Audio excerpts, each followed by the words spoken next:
DD किसान, बदलते भारत की शान।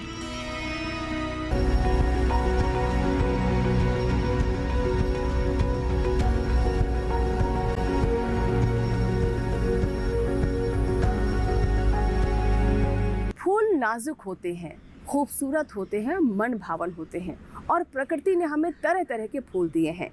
फूलों को देखते ही हर किसी का मन प्रसन्न हो जाता है। यूँ तो हमारे आसपास कई तरह के फूल हैं जिन्हें हम जानते हैं, पहचानते हैं, उनके नाम को भी जानते हैं। लेकिन कुछ ऐसे फूल भी होते हैं जिन्हें हम पहचानते तो हैं लेकिन नाम नहीं जानते हैं। उन्हीं में से एक है बोगनविलिया। नमस्कार, स्वागत है आपका कृषि विशेष में। मैं हूं अंजू सिंह।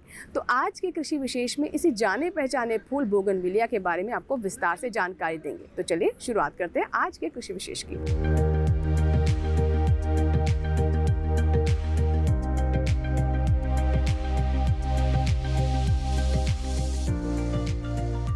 भले ही आप में से बहुत से लोगों ने बोगनविलिया शब्द पहली बार सुना हो, लेकिन इसके फूल जरूर देखे होंगे।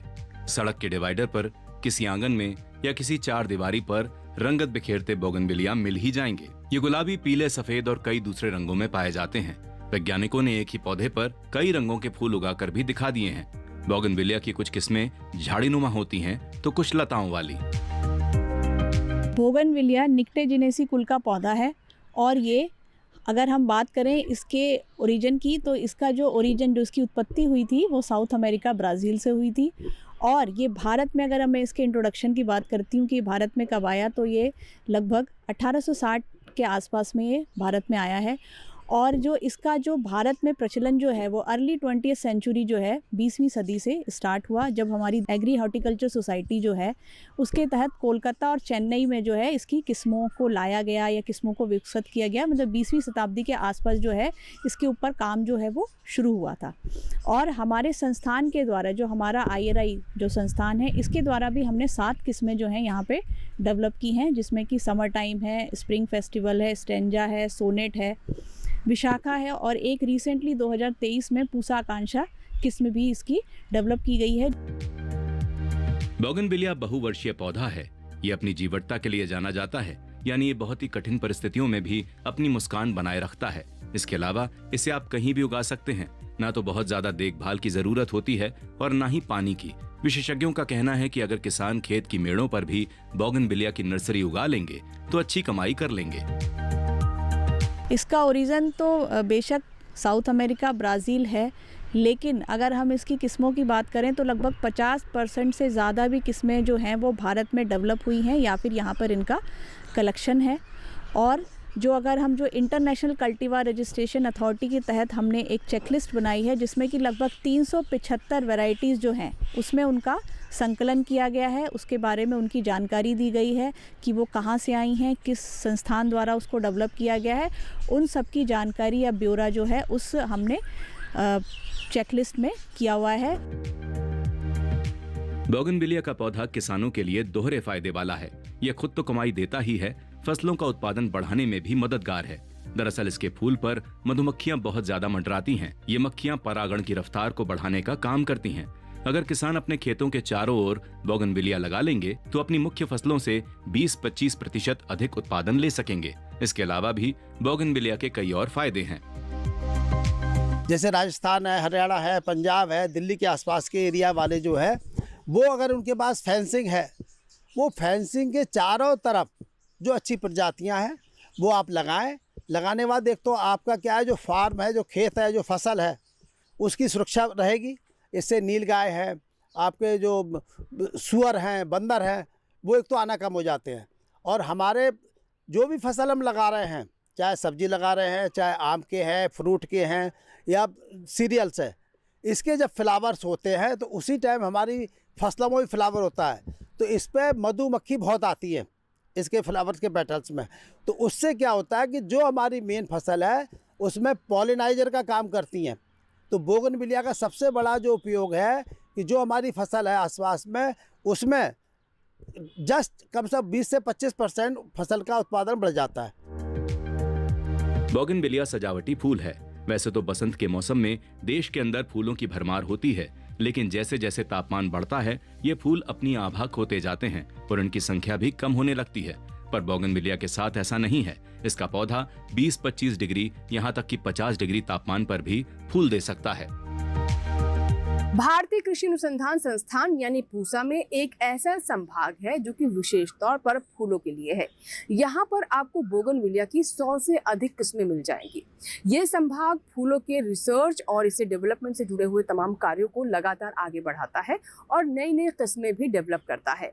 तो आइए आपको लेकर चलते हैं यहाँ और जानते हैं कि बोगनविलिया को लेकर किस तरह का कार्य किया जा रहा है। बोगनविलिया तेजी से पनपने वाला बहुवर्षीय पौधा है। पौधा लगने के 6 महीने बाद ही ये फूल देने लगता है। उसके बाद साल दर साल इस पर फूल खिलते रहेंगे और फूलों की संख्या बढ़ती जाती है। जैसे जैसे उम्र बढ़ेगी, बोगनविलिया की खूबसूरती और आकार में बेहतरी आती रहेगी। जो गार्डन है वो बोगनविलिया रिपोजिटरी, जो कि इंटरनेशनल कल्टीवार रजिस्ट्रेशन अथॉरिटी, जो international international society of horticulture sciences के तहत नॉमिनेटेड है। इसके अंतर्गत यहाँ पर जो है इंटरनेशनल जो वैरायटीज़ हैं, किस्में हैं बोगनविलिया की, उनको भी रजिस्टर किया जाता है। उसके साथ ही साथ ये जो हमारा सेंटर है वो ministry of agriculture plant variety farmers right authority का भी एक DOS का सेंटर है, जिसके अंतर्गत वैरायटियों को यहाँ पर किस्मों को मेंटेन किया जाता है, संरक्षित किया जाता है और जो भी कोई नई किस्म है किसी के पास भी है उसको यहाँ पर रजिस्टर करने का काम भी किया जाता है। हमारे इस बोगनविलिया गार्डन में रिपोजिटरी में लगभग 100 वैरायटियों का कलेक्शन है। इसमें आपकी सिंगल ब्रैक्टेड वैरायटीज़ भी हैं, डबल ब्रैक्टेड वैरायटीज़ भी हैं, धारीदार पत्तियों वाली वैरायटीज़ भी हैं और उसके साथ साथ जो अलग अलग भूदृश्य वाली, जिसको हम लैंडस्केपिंग कहते हैं, उसमें इस्तेमाल होने वाली विभिन्न प्रकार के जो प्लांट की जो ग्रोथ हैबिट है उसके अकॉर्डिंग भी यहाँ पर किस्मों का कलेक्शन है। बोगनविलिया की मांग बहुत ज्यादा है। यहाँ तक कि पूसा संस्थान भी उस मांग को पूरा करने में असमर्थ है। इसलिए इसमें रोजगार की अधिक संभावनाएं हैं। आप इसे गमले में भी लगा सकते हैं और जमीन पर भी। मांग सभी तरह के पौधों की है, इसीलिए इसे वाइब्रेंट प्लांट कहा जाने लगा है। गमले में 8 इंच से लेकर 24 इंच तक के पौधे लगाए जा सकते हैं। पूसा संस्थान में आपको 1 साल से लेकर 25-30 साल पुराने पौधे भी मिल जाएंगे। बोगनवेलिया एक ऐसा अलंकृत पौधा है जो बहुवर्षीय नेचर का होता है और जो हार्डीनेस के लिए बहुत अच्छी तरह से जाना जाता है। इस समय यह देखेंगे जहाँ भी बोगनवेलिया ज़मीन में लगा हो या गमले में लगा हो, पूर्ण रूप से इसमें पुष्पन हो रहा है। और जैसे हमारे भारतीय कृषि अनुसंधान संस्थान के अंदर बोगनवेलिया का यदि गार्डन देखेंगे तो लगभग इसमें 100 किस्मों का जो है संकलन किया गया है। और यहाँ पे अंतर्राष्ट्रीय बोगनवेलिया रजिस्ट्रेशन अथॉरिटी है और यहाँ पे डस का जो है कि प्रोग्राम है, जिसके अंदर बोगनवेलिया के जो विभिन्न किस्में हैं इनके कैरेक्टर से संबंधित जो है कि ऑब्जर्वेशंस को रिकॉर्ड किया जाता है। इस संस्थान का उद्देश्य है कि बोगनवेलिया की नई नई किस्मों का विमोचन किया जाए। अलंकृत बागवानी के अंदर इसका किस तरीके से व्यावसायिक तौर पे जो है उपयोग करके बगीचे का, और यदि बालकनी में या छत के ऊपर आपने अलंकृत बागवानी बनाई है तो उसकी शोभा को किस तरीके से बढ़ाया जा सके। संस्थान का ये भी प्रयास है कि इसका हार्डवुड कटिंग के माध्यम से अधिक पौधों को जो है कि बनाया जाए। जो भी नीडी बेस, चाहे नर्सरी मैन हो या प्लांट लवर हो या यूनिवर्सिटी है जो शोध करना चाहती है, उनको जो है कि अच्छी मात्रा में जो है कि पौध सामग्री को उपलब्ध कराया जाए। यह एक ऐसा पौधा है, ये देखा गया है कि इसमें कीड़ों मकोड़ों का, फंगस का बहुत कम प्रकोप होता है और इस तरीके से हार्डीनेस के लिए ये काफ़ी अच्छी तरह से जाना जाता है। इसी के साथ साथ मैं ये कहूँगा कि जो प्लांट लवर्स हैं, जैसे all India kitchen garden associations के मेंबर्स हैं, नर्सरी मैन हैं, ये बहुत उपयुक्त समय है जो भारतीय कृषि अनुसंधान संस्थान के पुष्प विज्ञान एवं भूदृश्य निर्माण संभाग में जो इसका बागान है, जो बोगनवेलिया का जो है कि गार्डन है, उसका जो है कि इस टाइम पे विजिट करके और अपने मनपसंद वैरायटी को जो है, क्योंकि इस टाइम पे पुष्पन में है, उसको पसंद कर सकते हैं और उपयुक्त समय पे जो है कि पौध सामग्री को प्राप्त कर सकते हैं। आप चाहें तो इसकी बोनसाई भी बना सकते हैं या फिर किसी पोल या बिल्डिंग की सहायता से बेल के रूप में भी चढ़ा सकते हैं। लेकिन पिछले कुछ सालों के दौरान इसका इस्तेमाल रोड डिवाइडर पर बहुत ज्यादा हो रहा है। वजह यही है कि ये आसानी से उगाते हैं, कीट पतंगों का खतरा नहीं रहता और कम पानी में पनप जाते हैं। इसके अलावा कांटों के कारण कोई आसानी से इन्हें नुकसान भी नहीं पहुंचाता। इसे हम 100 स्क्वायर मीटर से लेके और 10 एकड़ तक के एरिया में इसका प्रोडक्शन कर सकते हैं। आज इसकी इतनी डिमांड है कि लोग अपने छतों पर, बालकनी में, घर में और हमारे होटल्स में, मॉल्स में और जितने हमारे शादियों के पंडाल्स हैं वहाँ इसकी बहुत डिमांड है और लोग इसे खुद तैयार भी कर रहे हैं, बाकी किराए पर लेकर भी घर की सजावट करते हैं। पूसा संस्थान ने बोगनविलिया की 7 किस्में तैयार की हैं। इनके नाम हैं Summer Time, Spring Festival, Stanza, Sonnet, Vishakha और पूसा आकांक्षा। इसके अलावा यहाँ ऐसे पौधे भी तैयार किए गए हैं जिन पर 5 अलग अलग तरह के फूल खिलते हैं। इस तरह के पौधे काफी महंगे बिकते हैं, बल्कि इनका मूल्य सामान्य पौधों की तुलना में 10 गुना भी हो सकता है। इसी के साथ ही कृषि विशेष में यहाँ वक्त एक छोटे से ब्रेक का, लेकिन ब्रेक के बाद जब वापस आएंगे तो हम आपको बताएंगे कि बोगनविलिया की नर्सरी कैसे तैयार की जाती है, क्या है इसकी विधि। फिलहाल छोटा सा ब्रेक, आप देखते रहें कृषि विशेष। किसान सिर्फ अन्न नहीं उगाते, सपने भी उगाना जानते हैं। इन्हीं सपनों के लिए फसल उगाने का खर्च कवर करता है SBI का किसान समृद्धि ऋण, जो पूरी करे प्रगतिशील किसान की हर आवश्यकता। ये लोन उपलब्ध है 5 लाख से 50 करोड़ की धनराशि तक। इस लोन में मिलती है क्रॉप साइकिल के अनुसार भुगतान की सुविधा। सिक्योरिटी के रूप में मान्य है एग्रीकल्चरल लैंड या कोई अन्य मान्य संपत्ति। इस तरह SBI का किसान समृद्धि ऋण बन रहा है किसान की उन्नति का आधार।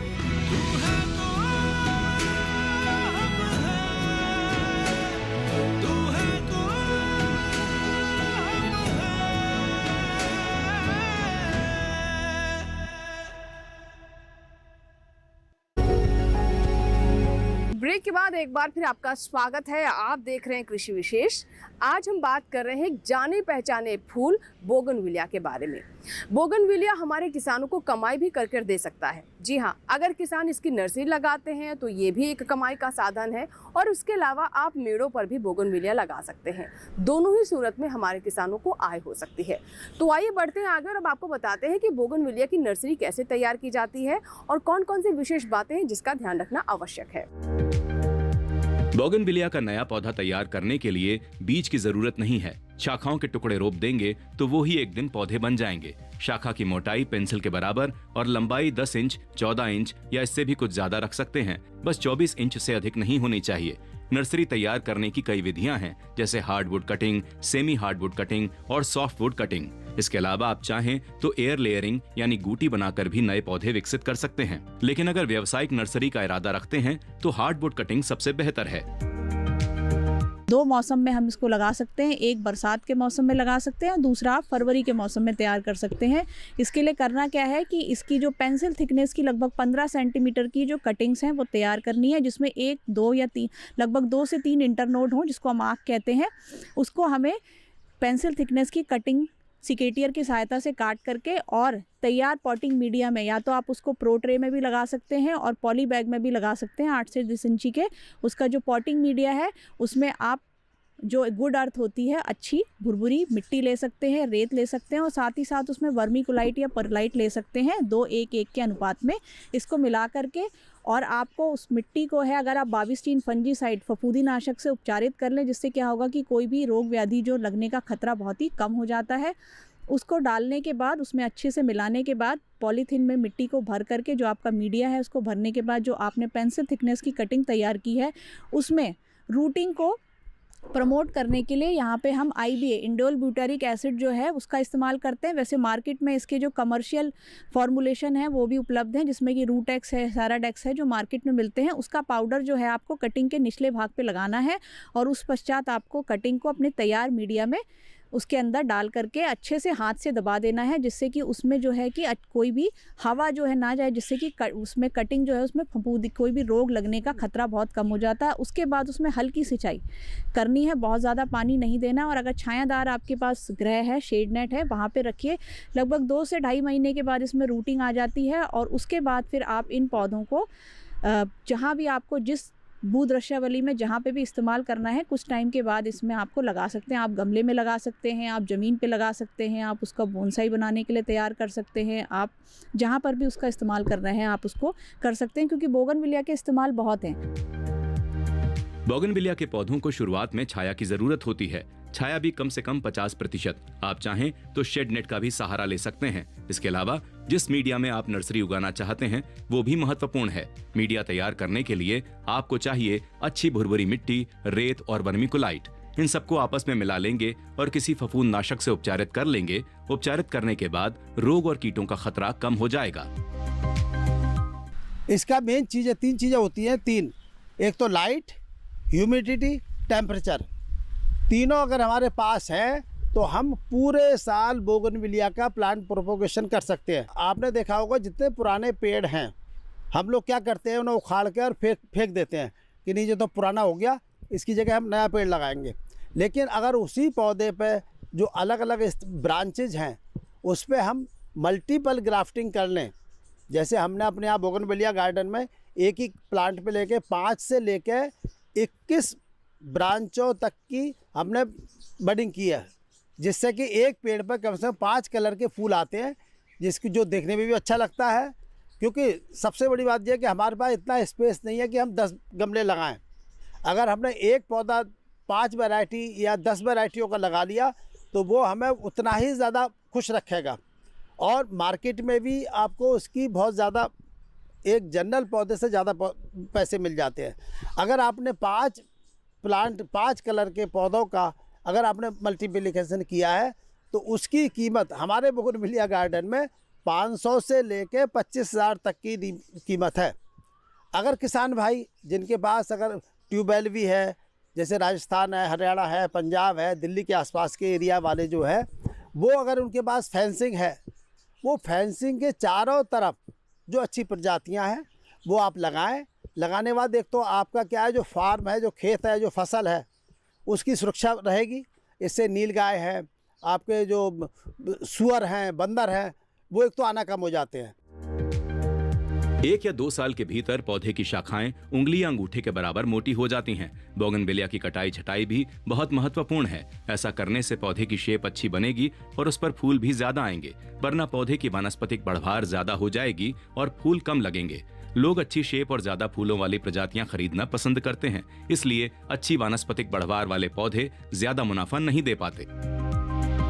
जब भी आप कटाई छटाई करेंगे तो जो कटिंग है उसे आपको फेंकना नहीं है। उसकी 6 इंची से लेके 9 इंची तक की डंडियाँ काट के और उन्हें आप लगा दें, क्यारियों में लगा दें। क्यारियों में लगाने के लिए क्यारी तैयार कर लें, जिसमें 1 पार्ट रेत, 1 पार्ट गोबर की खाद, 1 पार्ट मिट्टी मिक्स करके, और उसमें थोड़ी सी बाविस्टीन लगा दें, जिससे रूट को फंगस, स्टेम को फंगस की से बचाए रखे। और इसमें क्या है, रूटेक्स मिल जाता है, IVA मिल जाता है, तो उसमें आप सॉल्यूशन बनाकर कटिंग कर अगर लगाएंगे तो उसमें रूटिंग जल्दी हो जाएगी। जून जुलाई में तो ऐसा होता है कि आप अगर बिना रूटेक्स के भी लगा रहे हैं तब भी चल जाती है। कटाई छटाई यानी प्रूनिंग का काम कुछ प्रजातियों में जून और जुलाई के दौरान होता है, जबकि कुछ में फरवरी के दौरान। यही समय इनकी नर्सरी लगाने का भी है। कटाई छटाई के दौरान एक पेड़ से 100 या 200 कटिंग मिल जाती हैं। इन्हें रोपकर और अधिक संख्या में पौधे तैयार किए जा सकते हैं। इस तरह हम कह सकते हैं कि बोगनविलिया बहुत तेजी से गुणन होने वाला पौधा है। आप चाहें तो कुछ ही साल में लाखों पौधे तैयार कर सकते हैं। जैसा कि बोगनविलिया को बहुत कम पानी की जरूरत पड़ती है, कम पानी में अधिक फूल खिलेंगे, और अगर भूले से भी अधिक पानी दे दिया तो पौधा फूल खिलाने के बजाय अपना पूरा जोर वनस्पतिक बढ़वार पर लगा देगा। अगर आपने 1 एकड़ में अगर आपने बोगनविलिया के पौधे तैयार करने शुरू कर दिए तो 1-2 साल के बाद लाखों करोड़ों में भी इससे आपको अर्निंग हो सकती है। क्योंकि जब पौधे 5 साल में जब पौधे तैयार हो जाएंगे, जो पौधा आपका 50 रुपए का है वो आपका कम से कम 500 से लेकर 1000-2000 तक का जाता है। अगर आपके पास बहुत ज्यादा जमीन नहीं है तो 100 से 200 गज के प्लॉट पर या घर की छत पर भी ये काम कर सकते हैं। शुरुआत करने के लिए 10,000 रुपए ही काफी हैं। इतनी छोटी रकम में आप छोटी सी नर्सरी तो लगा ही सकते हैं। ये रकम नीम की खली, बोन मील, गमले या प्लास्टिक के बैग और नई नई किस्में खरीदने पर खर्च होगी। लेकिन अगर आप कुछ बड़ा करना चाहते हैं और आपके पास पैसे नहीं हैं तो सरकार आपके साथ खड़ी है। बजट भी देते हैं लोन भी देते हैं, सब्सिडी भी देते हैं। तो दूसरे अगर आप कोई भी फूलों की नर्सरी है उस पर आपको बोगनविलिया पे मिल जाएगा, फ्रूट प्लांट की नर्सरी पे मिल जाता है। लेकिन फूलों की नर्सरी में अगर आपके पास वित्तीय व्यवस्था कम है तो आप अपने डिस्ट्रिक्ट के जिला उद्यान अधिकारी से भी अगर बात करेंगे तो अब उससे ये कहेंगे कि हमें फूलों में बोगनविलिया की कॉमर्शियल कल्टीवेशन करनी है, तो उसमें आपको वो ज़रूर आपको वित्तीय पोषण उपलब्ध कराएंगे। कटिंग खरीदने के लिए आप पूसा या किसी दूसरे अनुसंधान संस्थान से संपर्क कर सकते हैं। ऐसे संस्थान पूरे भारत में फैले हुए हैं। एक कटिंग का मूल्य 1 रुपए से लेकर 5 रुपए तक है। अगर आपने अच्छे तरीके से काम किया, उन्नत किस्म के पौधे उगाए, उसकी शेप अच्छी बनाई और उन पर फूलों की भरमार हुई तो एक पौधा 25,000 रुपए का भी बिक सकता है। बोगनविलिया बहुत ही सहनशीलता से भरा हुआ पौधा है। खास बात यह है कि वो स्थान जहाँ पर पानी की कमी है वहाँ भी ये फल फूल जाता है। अगर दिन में आप 1 गिलास पानी भी देते हैं तो भी आप अच्छे परिणाम देख सकते हैं। इसके अलावा आरओ से निकला हुआ पानी जिसे आप नाली में बहा देते हैं, इसका उचित इस्तेमाल कर सकते हैं और बोगनविलिया की सिंचाई कर सकते हैं। साथ ही आपको ये भी बता दें कि हमारे किसान इसकी नर्सरी से जुड़कर भी अच्छा लाभ कमा सकते हैं। आइए जानते हैं। इनसे मिलिए। इनका नाम सतीश है और इनका संबंध उत्तर प्रदेश के जिला अमरोहा से है। ये पिछले कई साल से बोगनविलिया की नर्सरी उगा रहे हैं। इनके फार्म पर आपको कई तरह के पौधे मिल जाएंगे। ये उनका प्रोपेगेशन करते हैं और नई पौध तैयार करके बेचते हैं। ये आमतौर पर 10 इंच वाले पॉली बैग या 10 इंच वाले पॉट का उपयोग करते हैं। इनके ज्यादातर ग्राहक दिल्ली, NCR और हरियाणा वगैरह में हैं। पौधा बेचने के लिए इनको बहुत ज्यादा मेहनत नहीं करनी पड़ती। ग्राहक खुद चलकर इनके पास आते हैं और अगर कोई सरकारी परियोजना हाथ लग गई तो क्या ही कहना। जितने भी ये गवर्नमेंट प्रोजेक्ट हैं तो इनमें इनकी कम लार्ज क्वांटिटी में पौधों की आवश्यकता पड़ती है। तो पौधा भी काफ़ी पॉली बैग में 20-25 रुपये, 30 रुपये और रिपोर्ट में 50 रुपये का बिक जाता है। एज ए इसकी जो प्राइजिंग की बात होती है, जैसा ये हमारे को वाइट कलर चाहिए, रेड कलर चाहिए, या येलो कलर चाहिए या पर्पल कलर चाहिए, तो एज ए कुछ 10-20 रुपये ऊपर नीचे होके ये इन कलरों में डिफरेंट होके ये थोड़ा सा बढ़ जाती है। तो जो भी नर्सरी वाले करते हैं तो ये बोगनविलिया को एक स्पेशल तौर पे करते हैं। तो जहाँ पे मिलती हैं बोगनविलिया वो मिक्स कलर में मिल पाती है। ऐसे हमारे यहाँ पे हम बोगनविलिया की जो एक स्पेशल नर्सरी बनाते हैं तो हमारे यहाँ पे जैसे वाइट कलर की अगर जो आप 10,000 प्लांट मांगोगे वाइट कलर की बोगनविलिया के स्पेशल 10,000 प्लांट दे देंगे हम आपको। या रेड कलर की है, एक रेड कलर तो एक कॉमन कलर हो जाता है ये इसमें वाइट कलर है, येलो कलर है, पर्पल कलर है, बाई कलर है। तो इसमें के पौधे अवेलेबल करके हम हमारे पूरे परिवार की जितनी भी हमारे खर्चे की इनकम सोर्सेज पूरा हमारा जितना भी है काफ़ी अच्छा हम इससे इनकम जनरेट कर लेते हैं। और इसमें लगभग हमारे पास में यहाँ पे लगभग 50 वैरायटियों का कलेक्शन है, जिसमें हमारे पास जो ज़्यादा फूल देने वाली वैरायटी हैं, जो लतादार होती हैं, वो ज़्यादा फ्लावरिंग करती हैं। सतीश अपने काम में पारंगत हो गए हैं। उन्होंने एक ही पौधे पर 10 रंगों के फूल उगाकर दिखा दिया है। इस तरह के मल्टी कलर पौधे अधिक कीमत दे जाते हैं। पौधे जितने ओल्ड होंगे इतने ही ज़्यादा हमारे पैसों के बिकते हैं बोगनविलिया के पौधे में। इसमें यही एक अच्छी खासियत है। बाकी हम जो फूलों की और जो फसल या नर्सरी लगाते हैं उसमें क्या होता है, 6 महीने की जो सीजनल प्लांट होते हैं वो 6 महीने में ही डेड हो जाते हैं। पर एक बोगनविलिया का फूलों में एक ऐसा पौधा है ये कि जो लगभग परमानेंटली है, मतलब बहुवर्षीय है। जो आप इसी केयर करोगे तो 100 साल तक चलता रहेगा ये पौधा बोगनविलिया का। तो और जितना ही ओल्ड होगा इतना ही ज़्यादा ये फ्लावरिंग भी करेगा, इतना अच्छा होगा। तो हर तरीके से ये बोगनविलिया का जो पौधा है बहुत अच्छा है। इसको कोई मेंटेनेंस की ज़्यादा ज़रूरत नहीं पड़ती है, कुछ नहीं होता है। मतलब ये मानो जीरो खर्चा और इनकम ज़्यादा है। किसानों के लिए तो एक वरदान है ये। किसानों के लिए तो इसकी नर्सरी करना बोगनविलिया की वरदान है। इसमें लगना तो कुछ नहीं है, मिलना ही मिलना है। जितना ओल्ड होगा ये इतना ही गोल्ड होता है। सतीश उत्तर प्रदेश के हैं और ये बात इनके लिए बहुत ही फायदेमंद है, क्योंकि आज की तारीख में बोगनविलिया का ज्यादातर उत्पादन पुणे, कोलकाता और बेंगलुरु वगैरह में होता है। यहाँ से ट्रांसपोर्ट का खर्च बहुत ज्यादा आता है, इसलिए दिल्ली और आसपास के जिन लोगों को सतीश के बारे में पता चलेगा वो इन्हीं से खरीदना पसंद करेंगे। एक विधि और है पौधे तैयार करने की, एक लेयरिंग विधि है। तो उसमें पेंसिल साइज से छोटी थोड़ी सी, उससे पेंसिल साइज से थोड़ी बारीक, उस पर 1 सेंटीमीटर का राउंड शेप में कट लगाने के बाद उसमें मोस ग्रास बांधते हैं। तो फिर उसके बाद मोस ग्रास को पॉलीथीन से कवर कर लेंगे हम, तो उसमें लगभग 15 से 20 दिन में जड़ बन जाती हैं। तो उसे काटने के बाद एक हमारा इस विधि से भी एक नया पौधा तैयार हो जाता है।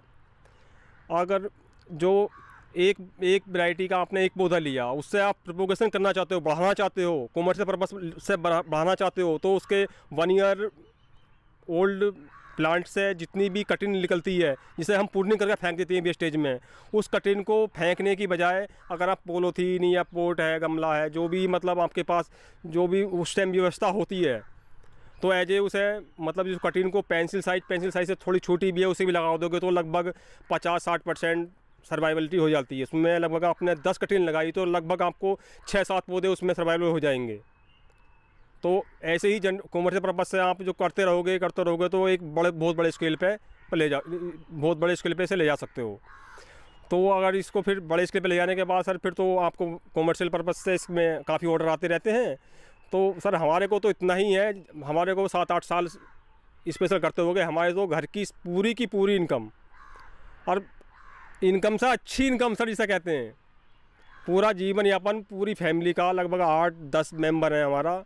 कहीं वर्क करने की कोई हमारे को इतनी वो नहीं है कि हम अपनी नर्सरी से ही इतना प्रॉफिट कमा लेते हैं कि हमारा पूरे साल का अच्छा खासा वो चल जाता है। खेती बाड़ी अच्छा मुनाफा दे सकती है अगर उसे आज की जरूरतों को ध्यान में रखकर किया जाए। तो सतीश ने इस जरूरत को पहचान लिया है। वो कम मेहनत और कम लागत में अधिक कमाई कर रहे हैं। बोगनविलिया जिसे आमतौर पर बहुत गंभीरता से नहीं लिया जाता था, लेकिन अब हमारे किसान इसे व्यावसायिक तौर पर अपना सकते हैं और तरह तरह के लाभ भी उठा सकते हैं। हमें पूरी उम्मीद है कि आज का कार्यक्रम आपको ज़रूर पसंद आया होगा। अगर आपको कोई सुझाव है, फीडबैक है, तो आप हमें ईमेल कर सकते हैं, हमें पत्र भी लिख सकते हैं। ईमेल करने के लिए हमारा ईमेल आईडी नोट कर लें। हमारा ईमेल आईडी है krishivishesh158@gmail.com। आप हमें पत्र भी लिख सकते हैं। हमारा पता है कृषि विशेष, कमरा number 59A, CPC, Doordarshan, Khelgaon, नई दिल्ली 110049। आपके ईमेल्स और आपके पत्रों का हमें इंतजार रहता है। अगर आप चाहते हैं किसी और विषय पर भी हम कृषि विशेष लेकर आएँ तो इसकी जानकारी भी आप हमें ईमेल कर या पत्र लेकर अवश्य दें। कृषि विशेष के एक और अंक में कुछ नई जानकारियों के साथ फिर होगी आपसे मुलाकात। तब तक आप बने रहें दूरदर्शन किसान के साथ। नमस्कार।